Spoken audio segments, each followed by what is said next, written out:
You're listening to the Unstoppable Teen Podcast, episode number 23. Welcome to Unstoppable Teen, the podcast for teenagers, parents, and teachers. My name is Kevin Mincher. Every week, we will bring you an inspirational person or message to help you experience more success and happiness. Thanks for hanging out with us. Let's get this party started.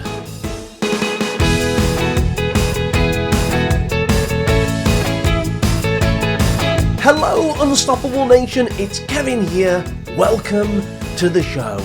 And before we go any further, it's the first episode of 2017, so let me wish you a happy new year and my best wishes to you, your family, your friends, all of your loved ones. It's this time of year where a lot of people set New Year's resolutions. Or in other words, they decide some things that they'd like to have, do, or experience at some point over the next 12 months. But did you know that around about 90% of all New Year's resolutions are failed before the end of January?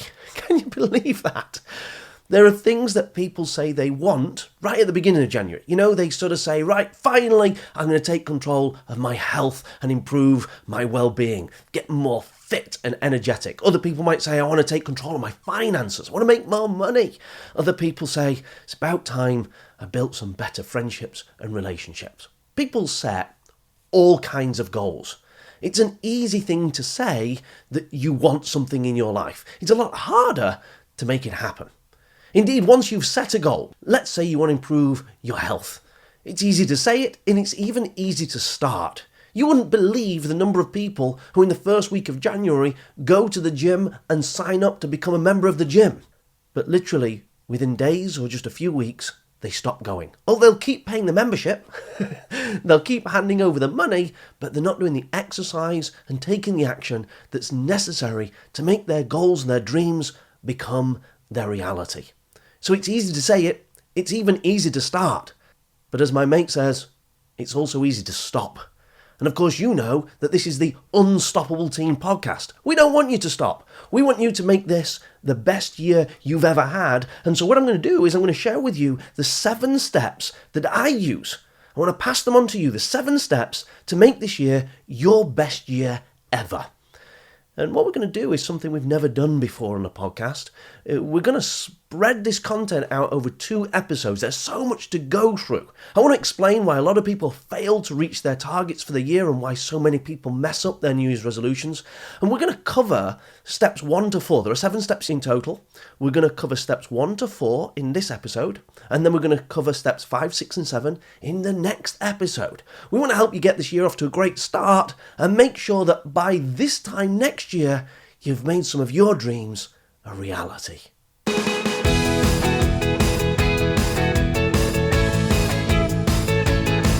So let's get started. Here's the thing, when it comes to New Year's resolutions or indeed any type of goal setting, one of the big mistakes that people make is that they take on goals or New Year's resolutions that aren't really their goals. This happens a lot with young people. Oftentimes, parents decide what they think their children should pursue, what they should do to improve their life. Teachers say to their students what they think that they should go and pursue and achieve this year.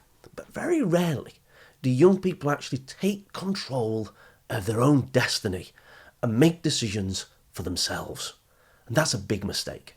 You see, a fundamental principle to achievement of anything is that you have to accept responsibility and be accountable for your results.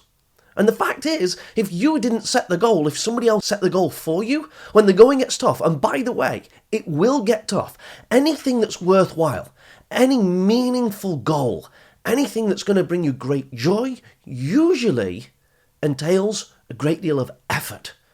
And if you're going to push yourself through the pain barrier, if you're going to face confusion and frustration and hard times, if you're going to have all that determination to push through, then if you don't own the goal, when the going gets tough, guess what people do? That's right, they quit. So it's really important that you make your own mind up about what you want this year if you're going to make this your best year ever. Sure, it's okay to take on suggestions from parents, from teachers, or even from your friends and others for that matter.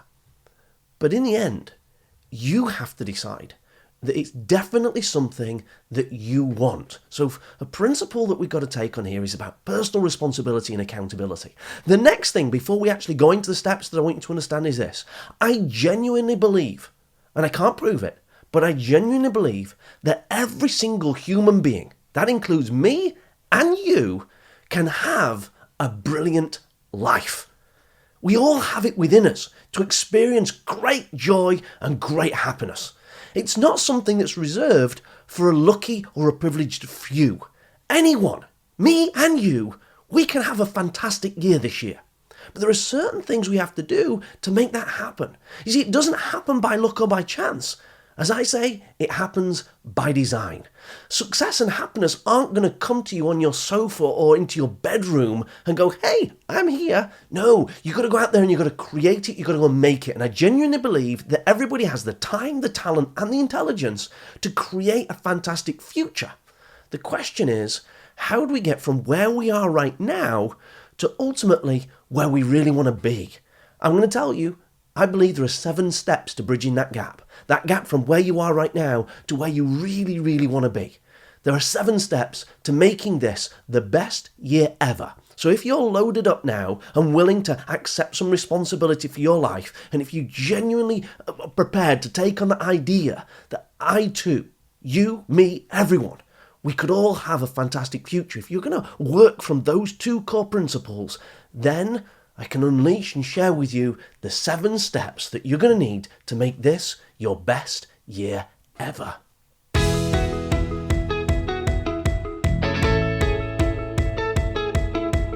Here we go with step 1.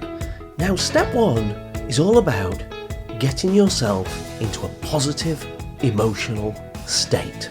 You've got to get in state. You see, here's the thing. You take a human being and you put that human being in a state of fear and depression and stress and worry, all those negative types of emotions.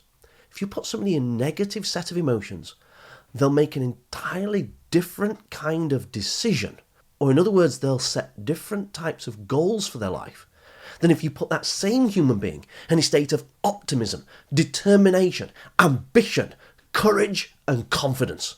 How you feel at any moment in time has a massive impact on the decisions that you make, or in other words, the goals that you set. I'm the same person.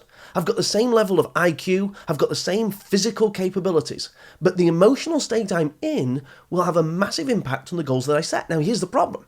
When it comes round to January is known for being a month where a lot of people feel a little bit down. It was party season at the end of December and into the 1st of January. Everybody was going to all these parties, celebrating Christmas and other holiday festivals around the world. They were having a great time. And then the new year begins and everybody goes back to work. And they go back to work with not very much money in their bank account because they spent it all during the holiday season. And so January is known for being a month where a lot of people feel a little bit flat and deflated. Now, if you set goals in this emotional state of being flat and deflated and down and depressed, then you probably won't set goals that are going to inspire you. You probably won't make choices that are what you're capable of reaching. So what you've got to do in step 1 is you've got to get yourself in a positive, upbeat state. You've got to feel like you're alive. You've got to get that energy surging through your veins. Now, there's lots of ways that you can get yourself in state. You can listen to your favourite music. You can go and do some form of physical exercise. You can start thinking about happy memories from the past. You can do all kinds of things to get yourself into a positive state. But whatever you do, in step 1, before you even set any goals, is you've got to get yourself into a positive, optimistic, hopeful, ambitious, courageous, emotional state. And when you've done that, you can then go to step 2.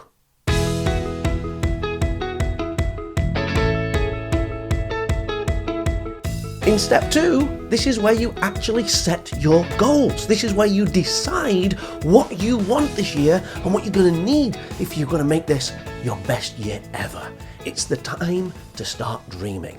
Now, I've got to tell you, when you're setting your goals, don't be judgmental. Don't start analysing. Can I really do that?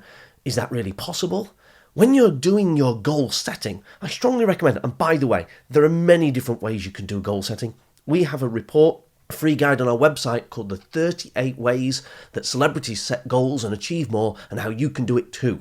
We'll put a link in the show notes so that you can download that document. If you want the show notes for today's episode, of course, it's episode 23, so simply go to unstoppableteen.com/23 and you'll be able to get that link to the 38 ways that celebrities set goals. There are many ways of setting goals.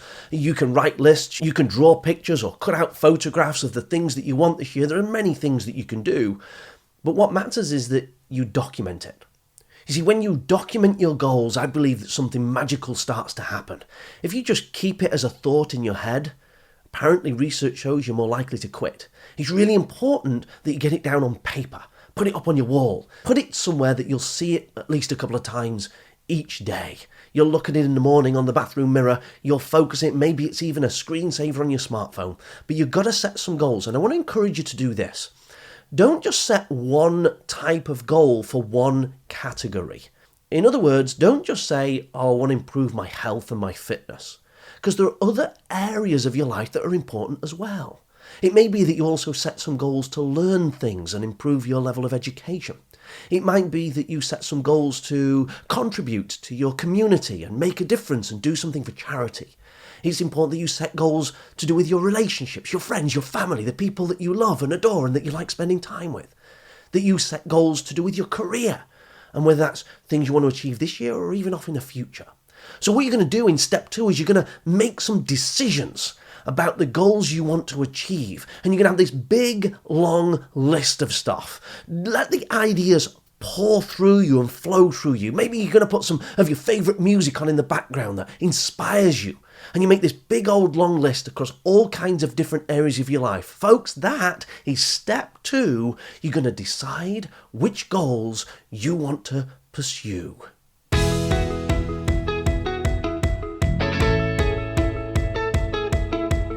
In step 3, you've got to prioritise and commit. What do I mean? Well, here's what I mean. Oprah Winfrey said, you can have it all. You just can't have it all right now. In other words, when you were in step 2 and you got your brainstorming going on and you were writing all these goals down, you probably ended up with quite a decent long list. And the thing is the brain works best, the human being works best when it's just got a few things to focus on. If you've got lots of things, it starts to get distracted. It starts to get pulled in all kinds of different directions. You need to put your energy into the top 4 things, I'm going to say. I'm going to encourage you to have what I call your 4 to focus, your top 4 goals for this year. And you're going to pick a goal from different areas of your life. So you might have one health goal, one relationships goal, one educational goal, and you might have one financial goal, just as an example. And you're going to pick your top goals for this year, the things you want to achieve in the next 12 months. You see, there might be other goals that you had on your list, but they're long-term goals, things you wanted to achieve in 3 years' time, 5 years' time, 20 years' time, who knows? What I want you to do is I want you to prioritise what your goals are that you really want. I mean, if you were going to make this your best year ever, what would your top 4 goals be? If you only did those 4 things this year, you'd look back at it and you go, that was an amazing year. In fact, let me ask you this question.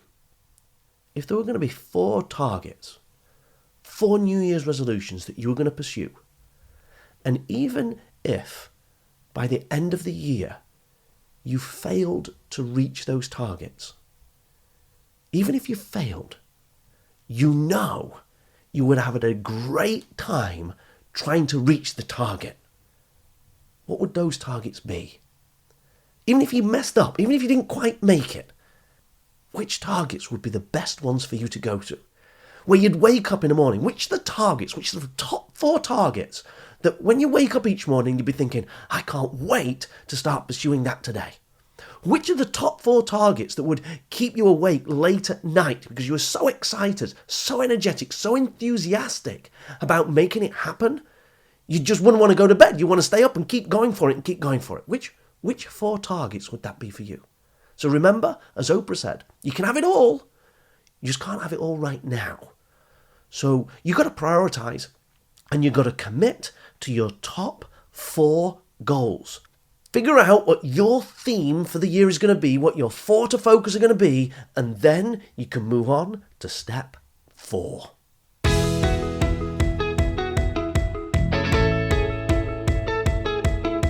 Step 4 is the step that a lot of people miss, and in my opinion, it's a big reason why 90% of people fail on their New Year's resolutions before they even reach the end of January. In my opinion, those people who take this step doesn't guarantee they're going to be successful, but it does stack the odds of success in their favour. You see, step 4 says you have got to connect with your desire. What do I mean? Well, when people set goals, they need to ask themselves the question, why do I want this? As I said earlier, the fact is that during this year, times are going to get tough. There are going to be occasions when you're not reaching your target, where the going is a little bit slower than you'd like it to be, where you start to feel frustrated or confused, where you might start to feel alone, where your bank account starts to get low. Now, if you haven't asked yourself the question, why do I want this?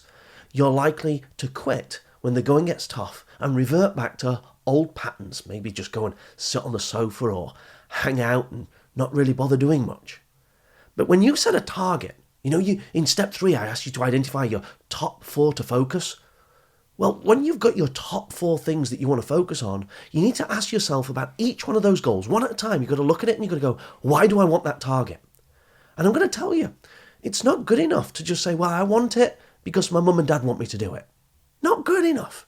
I want it because my friends are doing it. Not good enough. I want it because my teacher said I should do it. Not good enough. You got to know why you want to achieve that particular target and pursue that goal. What's driving you inside? What's motivating you? What's your cause of inspiration? In other words, when you ask yourself the question, why? That's the fuel, that's your energy, that is your source of inspiration. Why do you want your goal? Why is it that you've decided that maybe you want to lose some weight? Why? And you've got to think about 2 aspects of why. The first reason why people want to achieve their goals is because there is some kind of pain that they want to avoid. The second reason why you want to achieve your goals is because there's some pleasure you want to gain. So if somebody says to me, it's my goal to lose some weight, one of my first questions I ask them is why? Why do you want that? And if they start saying, well, my mates think I should lose some weight, my husband, my wife, my mum, my dad, somebody said I should lose some weight, not good enough. Because when you go into that gym and you start sweating and your heart starts beating and that treadmill starts going faster, you've got to have a good reason why you want to keep going. And you've got to feel it on the inside. So you've got to think, what's the pain I want to avoid here? Oh, I don't want to get diabetes. Now that's going to motivate me. I don't like how my skin comes out in all these spots and blotches when I eat the wrong food. Now that's going to motivate me. I don't want to get picked on or bullied anymore or made fun of at school. That's going to motivate me. Why do I want to do well? Because I want to prove those people wrong that said I'm just lazy and that I'm good for nothing. I want to prove them wrong. What is the pain you want to avoid? And on the other hand, what's the pleasure you want to gain? I mean, when you lose that weight and you get yourself all trim and in shape, imagine what impact that will have on your self-confidence. Imagine what impact that will have on the quality of your relationships because you've now got more energy. You can spend more time with your friends and your family doing active things, going on more adventures. When you're healthier, when you're more energetic, what is the pleasure that you will gain? The respect that you'll earn? What will people say to you when they look at you and go, my gosh, you're in great shape? What's the pleasure you will gain? So you're going to ask yourself the question, why do you want to achieve your goals? So if you decided you wanted to get some grade A's or B's or C's in school this year, The question is why? Why do you want that? What's the pain it's going to help you avoid? What's the pleasure it's going to help you gain? If you decided that you wanted to get a promotion in your work, why? Why do you want that? If you decided that you wanted to raise £10,000 or $10,000 for charity, why? What's the pain that's going to help you and other people avoid? And what's the pleasure it's going to help you gain? Do you get the idea here? In step 4, you've got to connect with your desire.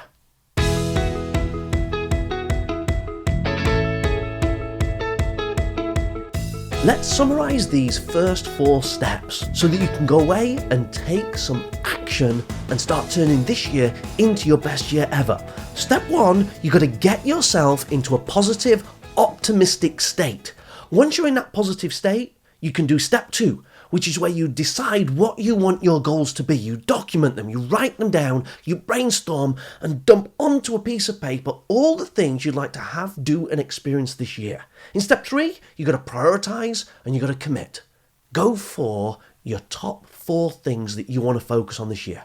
The things that if you just had those, it would make it a special year, your best yet. And then in step 4, you've got to connect with your desire. You've got to figure out your purpose and you've got to answer that question, why do I really want these things? What's the pain that they're going to help me avoid in my life? What's the pleasure they will help me gain? It's that fuel, that driving force that will keep you going. So you don't make that mistake like 90% of people who quit before the end of January. We don't want that to happen to you. We want you to be unstoppable. And if you connect with your desire, if you figure out why you want it, then you're more likely to keep going and eventually reach your targets. If you want to make this year your best year ever, and I'm guessing you do, otherwise you wouldn't be listening to this podcast, would you? There are a couple of things you can do. First of all, if you're a parent and you're listening right now, we're going to create a brand new webinar. It's totally free for all parents. It's going to be called Unstoppable Parent. And the tagline is, how to help your teen make the next 12 months their best yet. So I don't care what last year was like for you. It could have been the worst year you ever had. It could be that your family broke up and there were arguments at home. It could be that you had health issues, maybe you were failing in school or just struggling with your confidence.